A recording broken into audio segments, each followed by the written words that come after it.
여러분, 우리가 하나님을 믿으면 믿을수록 나 자신의 자아는 사라지고 하나님의 뜻만 우리에게 가득해지는 것을 알 수가 있습니다.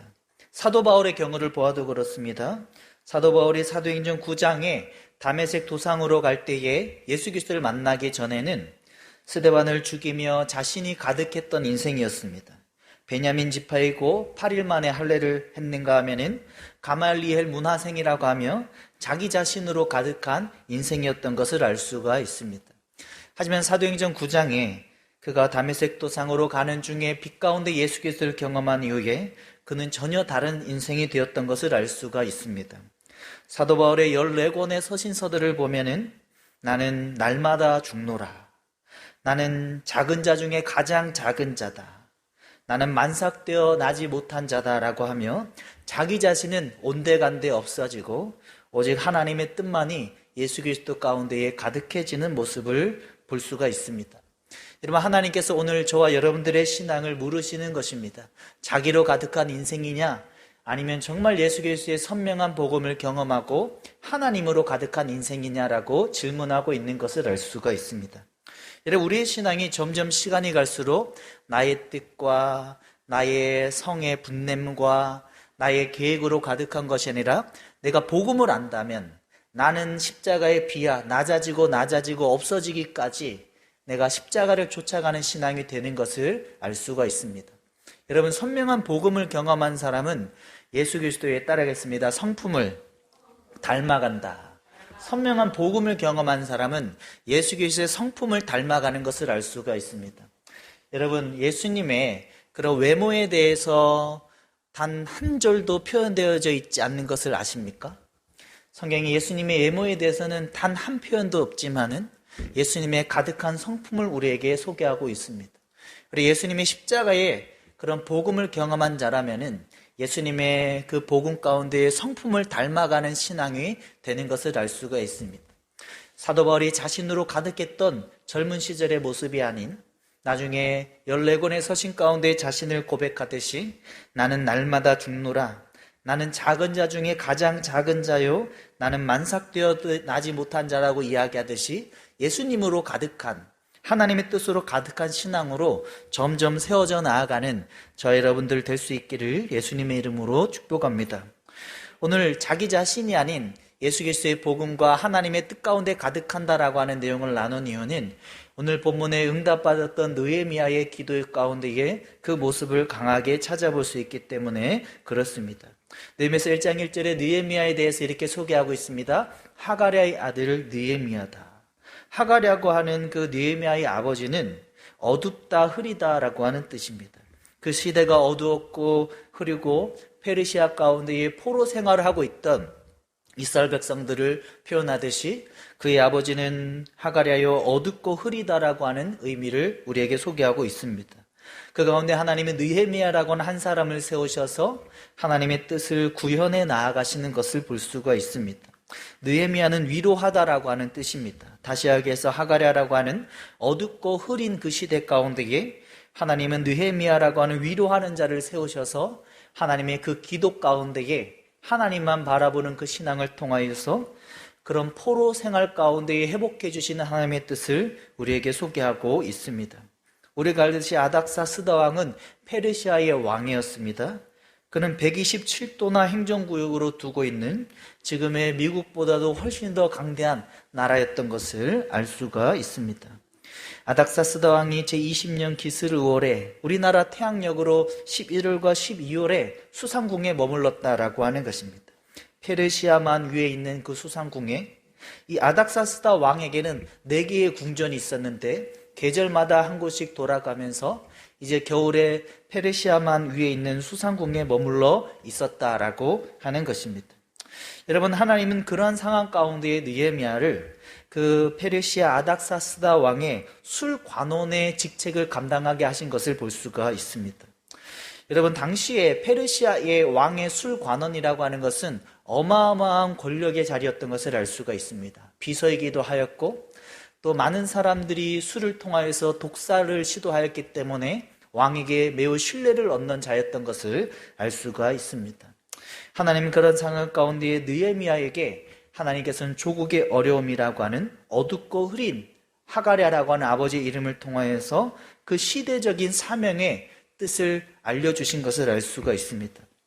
여러분, 하나님께서 느헤미야에게 술관원이라고 하는 자리를 통하여서 하나님의 뜻을 구현해 나아가게 하셨다면은 저와 여러분에게도 지금 서 있는 그 자리가 바로 하나님의 뜻을 구현해 나갈 자리인 것을 알 수가 있습니다.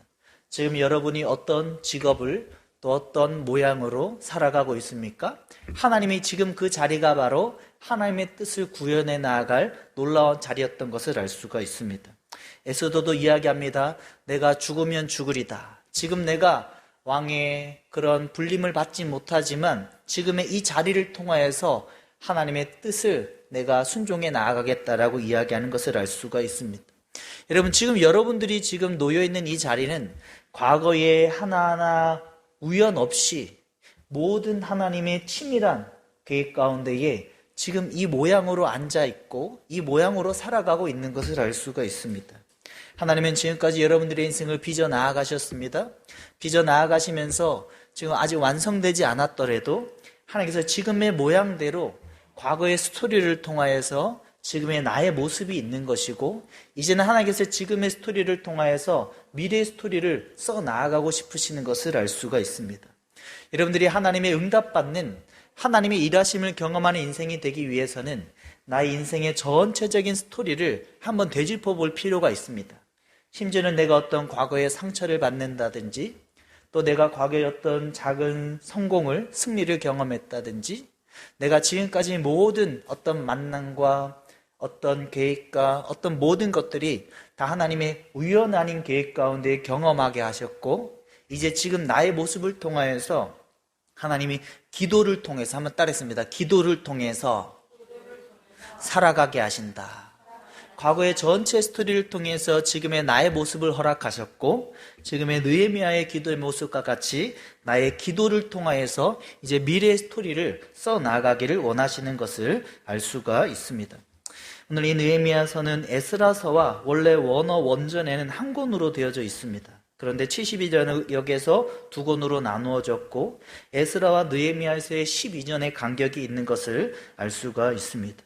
이 느헤미야의 기도의 내용을 보면 느헤미야가 솔로몬의 영향을 많이 받은 것을 알 수가 있습니다. 이제 시작된 느헤미야의 기도 가운데에도 나오지만 느헤미야의 기도하는 내용을 보면 솔로몬의 기도의 내용이 많이 그가 참고했던 것을 알 수가 있습니다. 한번 33절과 34절 솔로몬의 기도 한번 읽어볼까? 시작. 만일 주의 백성 이스라엘이 주께 범죄하여 패하게 되므로 주께로 돌아와서 주의 이름을 인정하고 이 성전에서 주께 기도하며 간구하거든 주는 하늘에서 들으시고 주의 백성 이스라엘의 죄를 사하시고 그들의 조상들에게 주신 땅으로 돌아오게 하소서. 이 느헤미야는 그냥 기도한 것이 아니라 하나님의 말씀을 붙들고 기도한 것을 알 수가 있습니다. 잠언 28장 9절에도 사람이 귀를 돌려 율법을 듣지 아니하면 그의 기도가 가증하니라. 그가 하나님의 말씀의 율법을 들으면서 기도하지 아니하면 가증하다라고 하는 겁니다. 여러분, 하나님은 오늘 말씀을 통해서 말씀을 따라했습니다. 붙들고 기도하라. 말씀을 붙들고 기도하라라고 하는 겁니다. 만약에 말씀을 붙들지 않고 불순종하고 말씀을 듣지 않은 가운데 기도하면 잠언 28장 9절의 표현과 같이 그의 기도가 오히려 가증하다라고 설명하고 있습니다. 그러므로 여러분들이 하나님의 말씀을 많이 읽으셔야 됩니다. 그 말씀을 붙드셔야 됩니다. 기도할 때마다 말씀이 나에게 떠오르고 그 말씀 가운데 붙들고 기도할 때에 가장 강한 기도를 할 수 있는 것을 알 수가 있습니다. 느헤미야가 솔로몬의 기도를 붙들고 기도했고, 저는 말씀을 준비하면서 내가 다니엘의 하나의 모델이 느헤미야에게 강하게 다가왔다라고 저는 강하게 다가왔습니다. 왜냐하면 다니엘은 페르시아는 아니지만 바벨론의 포로였고 그 가운데 느헤미야보다 86년, 정확하게 86년 오늘 본문 전에 다니엘이라고 하는 사람이 하나님 앞에 이런 기도를 드리고 있습니다. 다니엘서 9장 2절 읽어보겠습니다. 선지자 예레미야에게 알려주신 그 연수를 깨달았나니 곧 예루살렘의 황폐함이 70년 만에 그치리라 하신 것이니라. 아마 페르시아의 포로의 신분이었지만 이 느헤미야는 그 다니엘의 바벨론의 86년 전에 그의 믿음의 모습에 대해서 많이 구전에 하나님의 말씀을 듣고 기억하였을 것입니다. 다니엘이 10대에 왕의 우상의 제물을 거부하였던, 80세의 노년이 되어서도 왕의 어인이 찍힌 것을 알고도 사자굴 속에 들어가기를 마다하지 않았던 그 믿음의 선주의 이야기를 매우 강하게 붙들었던 것을 알 수가 있습니다.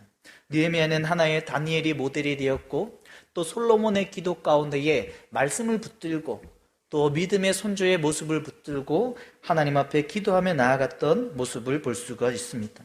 여러분들의 인생 가운데에도 어떤 믿음의 모델을 하나 붙들 수 있기를 바랍니다. 느헤미야가 다니엘을 붙들었듯이, 또 느헤미야가 솔로몬의 기도의 내용을 참고했듯이 하나님의 말씀과 성경 인물 가운데에 좋은 모델이 여러분들에게 다가와서 하나님의 사람으로 더욱더 또렷하게 세워지는 여러분들 될 수 있기를 바랍니다. 여러분, 저희 교회에서 계속해서 인물 스토리를 나누는 이유가 있습니다. 여러분, 지금 인물 스토리를 나누는 게 그냥 나오는 게 아닙니다. 이 굉장히 많은 그런 고민과 아이들에게 또 강하게 세워나가는, 성도님들을 강하게 세워나가는 좋은 딜리버리인 것을 알 수가 있습니다. 우리가 성경의 인물 이야기를 통해서 또 부족하지만 저라고 하는 하나의 전달자를 통해서 하나님의 말씀을 듣는 것입니다. 매우 강한 구조로 하나님의 말씀을 여러분들이 대하게 되고, 예를 들어서 요셉의 이야기를 들을 때에 형제 간의 갈등이 있으면은 그 가운데 요셉 이야기가 나에게 다가오는 것이고, 다윗의 이야기를 들을 때에 골리앗과 같은 문제가 있다면은 또 나에게도 골리앗과 같은 문제 가운데에 믿음으로 행동할 수 있는 것을 알 수가 있습니다. 매우 강한 구조 가운데에 인물을 붙들고 여러분들의 자녀를 양육하고 점점 하나님의 사람이 되도록 또 세상의 인재상을 세상 사람들이 그려 나아가듯이 우리의 다음 세대 아이들이 인물의 이야기를 하나하나 드러나가고 세워나갈 때에 성경적인 인재상을 발견하고 그 가운데 세상 가운데에 쫓아나아가는 인재상이 아니라 성경적인 세계관 가운데에 승리하게 되는 인생임을 알 수가 있습니다. 느헤미야는 그랬다라고 하는 것입니다. 솔로몬의 기도가 그에게 모델이 되었고, 다니엘의 80의 노년에 사자굴 속에 들어가는, 또 예레미야 선지자의 70년이 이제 그치면은 회복하리라고 하는, 황폐함이 그치리라고 하는 그 이야기가 그에게 하나의 모델이 되었던 것을 알 수가 있습니다. 느헤미야가 응답받는 기도를 들을 때에 2절에 보면은 형제들 가운데에 하난이라고 하는 자와 두어 사람이 느헤미야가 왔다라고 하는 겁니다. 그때 2절 한번 읽어보겠습니다. 시작. 내 형제들 가운데에 하나인 하나니가 사랑 함께 유다에게 내게 이르렀기로 내가 그 사로잡힘을 면하고 남아있는 유다와 예루살렘 사람의 형편을 물은즉, 하난이라고 하는 자가 약 1600km나 되는 그 거리를 찾아와서 그 수산궁으로 왔다라고 하는 겁니다. 그 예루살렘에서 그 수산이라고 하는 곳까지 1600km나 되는 먼 지역을 느헤미야를 찾으러 왔다라고 하는 겁니다. 그들이 왔다에 무엇을 이야기합니까? 나라의 어려움에 대해서 이야기하고 있는 겁니다. 기도 제목을 나누었던 것입니다. 여러분, 느헤미야서는 이제 느헤미야를 통해서 3차 포로 귀환이 이루어지는데 그 전에 이미 1차, 2차 귀환이 이루어졌습니다. 사진을 보면은 1차 귀환은 기원전 537년에 스룹바벨에 의해서 이루어졌고, 또 2차 귀환은 485년 기원전에 에스라를 통해서 이루어졌습니다. 이제 오늘 본문에 나누고 있는 느헤미야를 통해서 3차 귀환이 이루어지고, 1, 2차 때 이미 5만여 명의 사람들이 예루살렘에 우거하고 있었습니다. 이제 5만 명의 사람들이 우거하고 있었고, 그 가운데에 조금 어렵지만 이 내용을 기억할 필요가 있습니다. 예루살렘의 성전의 터를 짓기 시작을 했습니다. 성전의 터를 짓기 시작했고 16년 동안 성전을 짓는 것을 멈출 수밖에 없었습니다. 주변의 사마리아인들을 통하여서 공격을 당하게 됐고 5만 명의 사람들이 어려움에 놓여 있었다라고 하는 것입니다. 여러분, 성전만 있으면은 어려움을 계속해서 겪을 수밖에 없습니다. 성벽이 없기 때문에. 성벽으로 안전을 보호할 수 없어서 주변에 있는 사마리아인들이나 또 산발락과 게셈이라고 하는 본문에 나오는 그런 자들이 계속해서 공격할 수 있다라고 하는 것입니다. 느헤미야가 하나님과 두어 사람의 이야기를 들었습니다. 3절 한번 읽어보겠습니다. 시작. 그들이 내게 이르되 사로잡힘을 면하고 남아있는 자들이 그 지방 거기서 큰 환난을 당하고 능력을 받으며 예루살렘 성은 허물어지고 성문들은 불탔다 하느니라. 예루살렘 성은 무너지고 또 성문들도 불탔다라고 하는 이야기를 들은 겁니다. 여러분, 이 들은 이야기는 좀 어렵지만 기원전 586년에 바벨론에 의해서 무너진 그 무너진의 내용을 이야기하는 것이 아니라 나누듯이 1, 2차 포로 귀환 때에 5만여 명의 사람들이 예루살렘에 이미 머물러 있었지만 시간이 지나고 다시 사마리아인들과 또 여러 주변의 그런 악한 자들에 의하여서 성이 허물어지고 성물들이 불타는 일들이 계속해서 반복적으로 일어났다라고 하는 것입니다. 이 느헤미야의 동생 하나니와 두 사람이 전한 이야기는 기원전 586년에 바벨론에 의하여서 회파되었던 성전의 내용을 말하는 것이 아니라 시간이 지나서 1, 2차 포로기한 5만여 명의 사람들에게 몇 번이나 회복하고 지으려고 했던 성전이, 그런 예루살렘의 건물들이 허물어지고 성문들이 불탔다라고 하는 이야기를 듣게 되는 것을 알 수가 있습니다. 여러분, 이런 상황이 어려움을 들었을 때에 느헤미야는 한번 따라하겠습니다. 하나님만 붙들었다. 하나님만 붙들었다라고 하는 것입니다. 느헤미야서 1장 4절에 보면은 느헤미야의 행동에 대해서 우리에게 자세하게 소개하고 있습니다. 한번 읽어보겠습니다.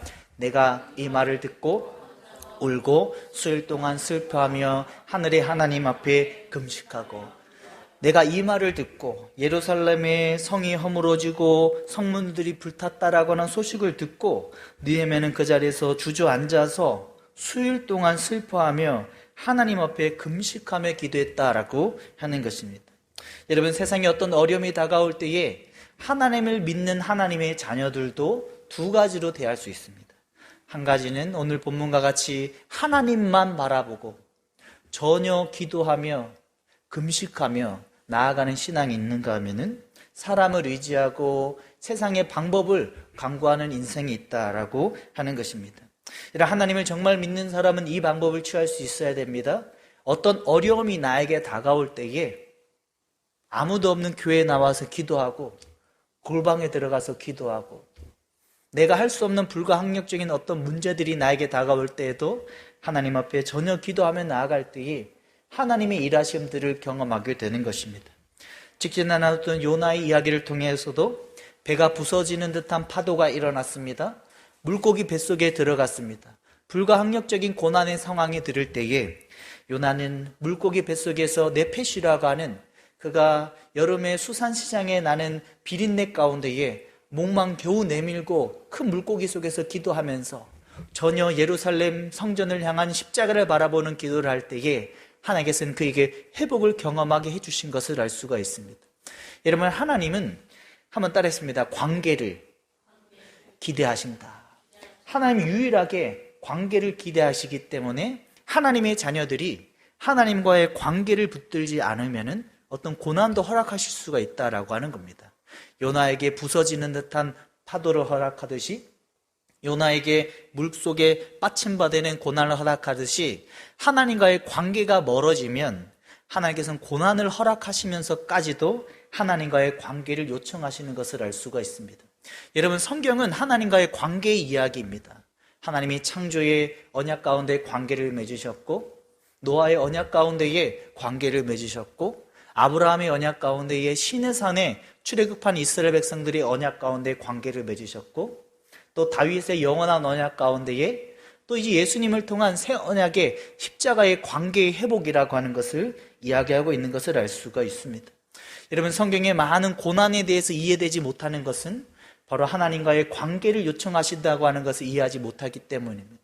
하나님은 심지어 인생의 채찍을 통해서라도, 어떤 고난의 쓴잔을 통해서라도 하나님께서는 하나님의 관계를 요청하시는 것을, 회복을 기대하시는 것을 알 수가 있습니다. 느헤미야는 하나님 앞에 어떤 고난이 다가왔을 때에 울며 앉아서 하나님 앞에 부르짖었습니다. 기도하였습니다. 그래서 하나님과의 관계가 회복되었고 그 가운데에 응답받는 기도를 경험하는 인생이 되었던 것을 알 수가 있습니다. 느헤미야서 1장 5절과 6절에 보면 느헤미야는 전혀 하나님만 바라보는 기도의 자리로 나아갔다면, 한번 따라했습니다. 기도의 대상. 기도의 대상을 분명히 했다라고 하는 겁니다. 여러분, 어떤 분은 교회 자리에 앉아서, 저희 교회는 없지만은 교회 자리에 앉아서 기도의 대상이신 하나님이 아니라 그냥 중언부언 하다가 돌아가시는 분들이 혹 있을 수가 있습니다. 하지만 느헤미야는 1장 5절에 분명히 하늘의 하나님, 크고 두려우신 하나님이라고 하는 기도의 대상을 분명히 하고 있는 것을 알 수가 있습니다. 여러분, 교회에서 기도할 때에도 어쩌면 세상 사람들과 같이 기도의 대상 없이 중언부언하고 돌아갈 수가 있습니다. 한번 따르겠습니다. 하나님, 아버지. 여러분, 주기도문에도 하나님 아버지라고 하는 기도의 대상을 분명히 하고 그 가운데 하나님의 응답들이 기대될 수 있다라고 하는 것입니다. 느헤미야는 기도의 대상을 분명히 했습니다. 하늘의 하나님, 크고 두려우신 하나님이라고 하는 것을 분명히 하면서 하나님 앞에 두려움 가운데에 자신의 그런 조상의 민족에 대한 잘못을 회개하고 있는 것을 알 수가 있습니다. 느헤미야는 두 번째 한번 따라했습니다. 언약을 붙들었다. 언약을 붙들었다라고 하는 겁니다. 나누었듯이 창조 때부터 예수님의 새 언약까지 십자가를 붙들며 나아갔던 느헤미야의 기도의 내용을 볼 수가 있습니다. 느헤미야는 주야로 기도했습니다. 잠시 기도하지 않고 하나님 앞에 계속해서 반복적으로 기도한 것을 알 수가 있습니다. 여러분, 하나님 앞에 응답을 받기 위해서는 되게 반복적으로 기도할 필요가 있습니다. 여러분, 하나님 앞에 반복적으로 한 가지 기도를 일정 기간 계속 한번 해보십시오. 하나님의 응답을 경험할 수가 있습니다. 저도 어릴 때에 하나님의 기도 응답에 대해서 물론 여름과 겨울 수련회 때에 잠시 하나님의 은혜를 경험하긴 했지만은 충분히 하나님의 응답이 이렇게 진행이 된다라고 하는 그런 간증을 할 수는 없었습니다. 하지만 하나님 앞에 꾸준히 3개월 동안 기도하기 시작하고 꾸준히 군대에서 세면장에 들어가서 기도하기 시작하고 그 기도의 자리를 꾸준히 지켜나갈 때에 하나님의 응답의 패턴을 경험할 수가 있었습니다.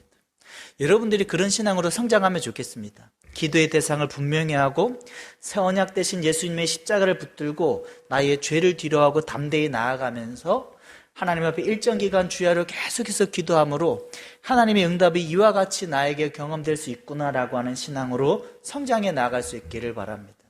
그리고 느헤미야의 응답의 비결은 한번 따르겠습니다. 자신의 문제로 받아들였다.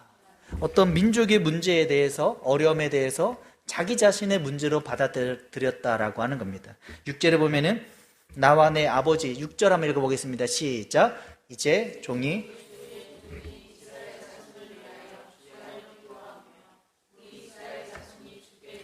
자복하오니 주는 귀를 기울이시며 눈을 여시사 종의 기도를 들으시어서 나와 내 아버지 집이 범죄하였나이다. 여러분, 느헤미야는 자기 자신의 어쩌면 문제가 아닐 수도 있습니다. 5만여 명의 예루살렘에 가 있는 그 어쩌면 선조들의 우상 숭배에 대한 문제 때문에 이와 같은 문제들이 벌어졌을 수도 있습니다. 하지만 느헤미야는 자기의 문제로 받아들였고 그 가운데 울며 수일 동안 슬퍼하며 통회하며 금식했던 모습을 볼 수가 있습니다. 나 자신의 문제로 받아들이라고 하는 겁니다.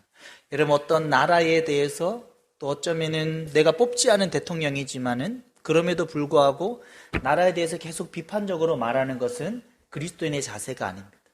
우리는 어떤 상황이 벌어질 때에 그 문제가 내가 기도하지 않았기 때문에 내가 나의 신앙으로 온당하게 온전하게 하나님 앞에 세워져 있지 않았기 때문에 이런 문제가 일어난다라고 바라보는 것이 온전한 신앙인 것을 알 수가 있습니다. 나와 내 아버지의 집이 범죄하였나이다. 여러분, 하나님 앞에 우리가 어떤 상황이 벌어질 때에도 다른 밖으로 부정적인 반응을 하는 것이 아니라 안으로 하나님, 이런 문제들이 일어난 것은 혹 나의 죄악은 없습니까?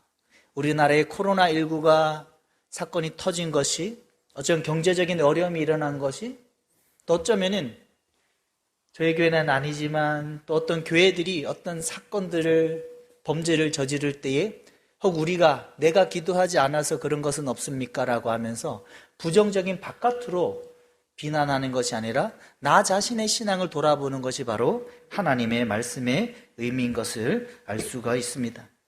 느헤미야는 하나님 앞에 그렇게 기도했습니다.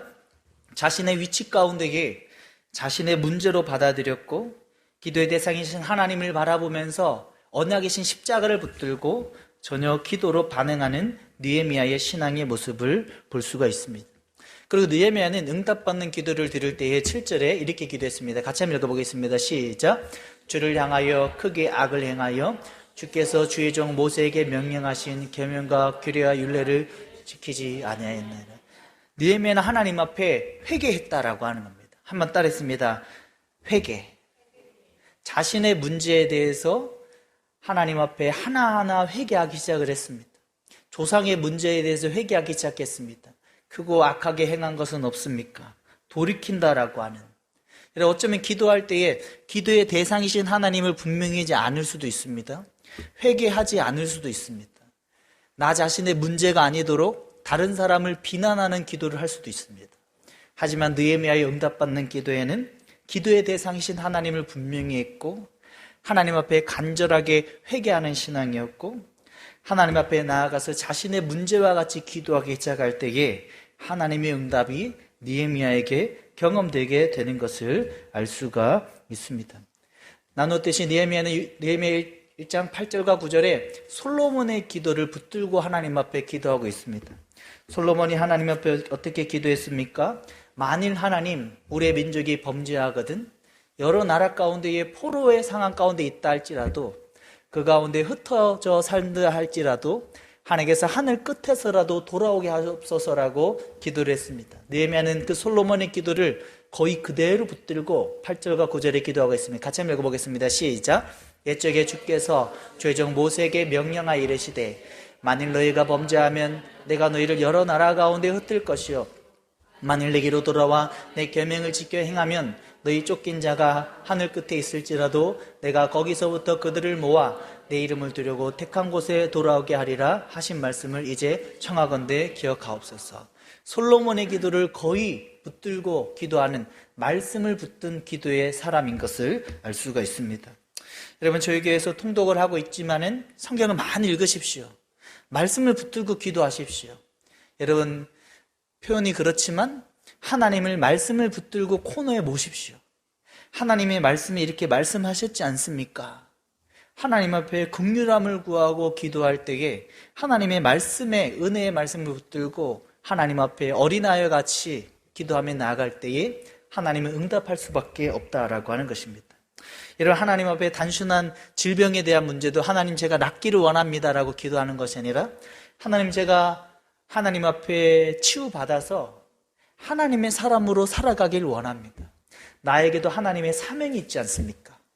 나의 인생 가운데 사명을 주신 하나님 앞에 제가 이 질병의 문제도 내가 해결되어서 온전한 사명의 인생으로 살아가길 원합니다. 기도하는 것이 전혀 다른 기도의 내용인 것을 알 수가 있습니다. 여러분 출애굽기 32장의 모세도 자신의 회개하는 심정으로 기도한 것을 알 수가 있습니다.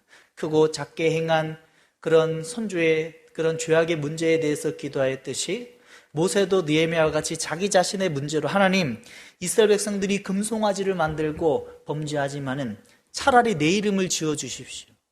자기 자신의 문제로 붙들며 기도할 때에 하나님의 응답이 모세를 통하여서 이스라엘 백성들이 그 자리에서 진멸되지 않고 하나님 앞에 인생의 보호하심을 받게 되는 것을 볼 수가 있습니다. 여러분 아브라함의 기도도 어떻습니까? 조카 롯에 대해서 기도할 때에 소돔과 고모라가 엄청난 범죄 가운데 놓여 있었습니다. 그럼에도 불구하고 아브라함은 자기 자신의 문제로 받아들이고 하나님 10명이면 어떻겠습니까? 의인이. 하나님 5명이면 어떻습니까? 라고 하며 간절하게 끈질기게 자기 자신의 문제로 중보하며 기도하며 나아갈 때에 하나님의 응답이 그에게 경험되게 되는 것을 알 수가 있습니다. 자기 자신의 이기적인 기도에서 벗어나라라고 하는 겁니다. 나만의 기도에서 벗어나라라고 하는 겁니다. 다른 사람의 문제를 자기 자신의 문제로 받아들이고 간절히 애끓는 심정으로 아브라함과 같이 모세와 같이 또 오늘 본문의 느헤미야와 같이 기도할 때에 하나님의 응답이 우리에게 경험되게 되는 것을 알 수가 있습니다. 느헤미야는 느헤미야서 1장 10절에 출애굽 사건을 붙들고 기도하고 있습니다. 같이 한번 읽어보겠습니다. 시작. 그들은 주께서 일찍이 큰 권능과 안손으로 구속하신 주의 종들이요 주의 백성이니이다. 지금 5만여 명의 1, 2차의 수룹바벨과 에스라를 통하여서 나아간 그들, 그들이 물론 에스라할 때에도 나무 강단을 만들고 하나님의 말씀 가운데 회복하였지만 이내 이방인들과 결혼하며 하나님 앞에 계속해서 심지어 멀어지기 바쁜 그들이지만은 그들에겐 출애굽할 때의 큰 권능과 큰 손으로 홍해를 건너게 하신 하나님이시며 만나와 메추라기를 공급해 주신 하나님이시지 않습니까? 라고 하며 과거에 일해 주신 하나님에 대해서 붙들고 기도하는 것을 알 수가 있습니다. 지금까지 여러분들의 인생이 있기까지 과거에 어떤 하나님의 일하심을 경험했습니까? 느헤미야의 응답받는 기도와 같은 기도를 드리기 위해서는 과거에 하나님 이와 같은 하나님의 일하심이 있었습니다. 하나님 그 일하심이 있기 때문에 그 큰 권능과 그 강한 손의 구속 가운데에 하나님께서 계속해서 일하여 달라라고 하는 기도의 근거가 되는 것을 알 수가 있습니다. 느헤미야서 1장 11절에 느헤미야가 마지막에 기도의 내용을 기도하고 있습니다. 같이 한번 읽어보겠습니다. 시작. 주여 구하오니 귀를 기울이사 종의 기도와 기뻐하는 종들의 기도를 들으시고 오늘 중에 형통하여 이 사람들 앞에서 은혜를 입게 하옵소서 하였나니 그때 내가 왕의 술관원이 되었나이다. 귀를 기울여 주옵소서. 기도를 들으시고 은혜를 입게 하옵소서라고 하며 하나님 앞에 반복적으로 계속해서 기도하고 있는 것을 알 수가 있습니다. 여러분, 한 가지 소원이 있다면 기도하는 성도님들을 세워나가는 것입니다. 기도할 때에 하나님께서 가까이 하시고 모세의 고백과 같이 기도할 때에 출애굽한 이스라엘 백성들이 작은 나라가 아니라 큰 나라라고 하는 불림을 받았듯이 기도할 때마다 하나님의 응답을 경험하는 저 여러분들 될 수 있기를 예수님의 이름으로 축복합니다. 우리나라 글에는 그때에 기도가 끝난 그때에 내가 술관원이 되었다라고 표현하고 있죠. 원어를 보면은 느헤미야는 이미 술관원이었습니다. 술관원이었고 그의 자리에서 자신의 위치에 모든 스토리 가운데에 자신의 위치에서 할 에스더와 같이 하나님 앞에 자신의 위치에서 하나님 앞에 간절히 모든 내어드리며 기도하는 모습을 볼 수가 있습니다. 오늘도 한 가지를 나누었습니다. 사도 바울이 젊은 시절에 자신의 혈기 가운데에 살아가는 인생이었다면 예수 그리스도를 경험하고 나서 그는 작은 자 중에 가장 작은 자요 날마다 죽는 자고 만삭되지 못하여 난 자라고 고백하듯이 나 자신은 없어지는 겁니다. 여러분, 느헤미야의 기도 가운데 자기 자신의 내용이 있습니까? 자기 자신은 하나도 없는 것입니다. 자기 자신 없이 하나님 앞에 나아가는 그런 신앙이 되었던 것을 알 수가 있습니다. 느헤미야는 자신의 술관원이라고 하는 위치 가운데에 과거의 모든 스토리를 무시하지 않고 자신의 위치 가운데에 하나님 앞에 모든 것을 내어드리며 붙들며 기도하는 느헤미야의 기도입니다. 느헤미야는 하나님의 말씀을 붙들고 기도했습니다. 솔로몬의 성전의 응답의 기도의 내용을 거의 그대로 붙들고 기도하는 느헤미야의 기도의 내용이었습니다. 느헤미야에게는 아마 정확하게 86년 전에 다니엘이 그 바벨론의 기도의 모습이 그에게 매우 좋은 모델이 되었을 것입니다. 왕의 어인이 지키고 사자굴에 들어가서 죽을지언정 자신은 기도하겠다라고 하는 것입니다. 느헤미야는 하나님 앞에 기도했습니다. 기도의 대상이신 하나님을 바라보며 기도했습니다. 하늘의 하나님, 크고 두려우신 하나님을 붙들고 기도했습니다. 언약을 붙들고 기도했습니다. 우리에게는 새 언약 대신 예수 그리스도의 십자가의 언약이 있는 것을 알 수가 있습니다. 주야로 기도했습니다. 하나님 앞에 간절히 간곡하게 반복해서 기도한 느헤미야였습니다. 느헤미야는 나와 내 아버지의 집이라고 하며 어떤 문제에 의해서 부정적으로 밖으로 비난하는 기도가 아니라 하나님 나의 문제입니다. 혹 나의 잘못은 없습니까? 하나님 한국교회가 이렇게 된 것이 저의 잘못은 아닙니까? 하나님 이 나라가 코로나19로 어려움을 겪는 것이 경제 어려움을 겪는 것이 나의 문제는 아닙니까? 라고 하는 자세로 자기 자신을 하나님 앞에 세워나가는 모습으로 기도한 것을 알 수가 있습니다. 느헤미야는 하나님 앞에 분명하게 회개를 했습니다.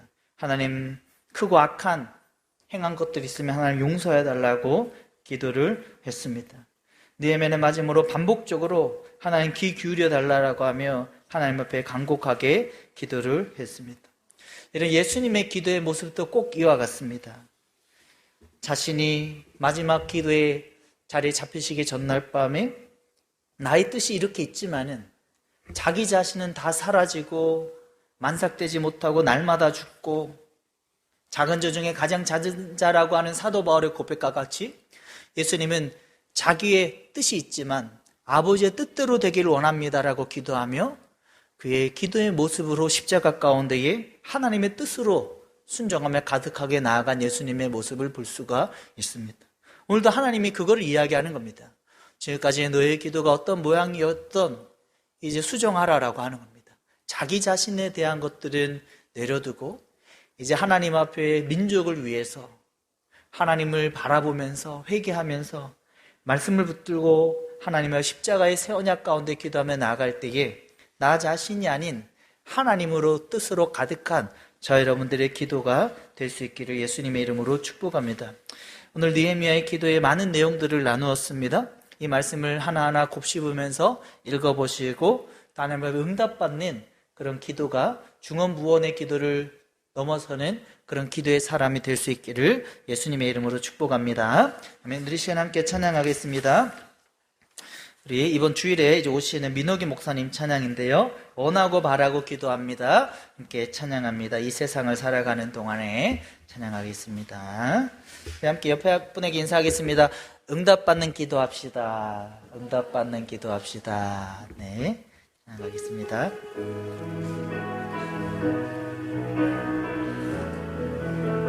이 세상을 살아가는 동안에 나의 힘을 의지할 수 없으니 기도하고 낙심하지 말 것을 주께서 참 소망이 되심이라. 이 세상을 살아가는 동안에 나의 힘을 의지할 수 없으니 기도하고 낙심하지 말 것을 주께서 참 소망이 되심이라. 나의 꿈이 아닌 하나님의 꿈이 나의 비전이 되고 예수님의 성품이 나의 인격이 되고 성령님의 권능이 나의 능력이 되길 원하고 바라고 기도합니다. 하나님의 꿈이 나의 비전이 되고 예수님의 성품이 나의 인격이 되고 성령님의 권능이 나의 능력이 되길 원하고 바라고 기도합니다. 주의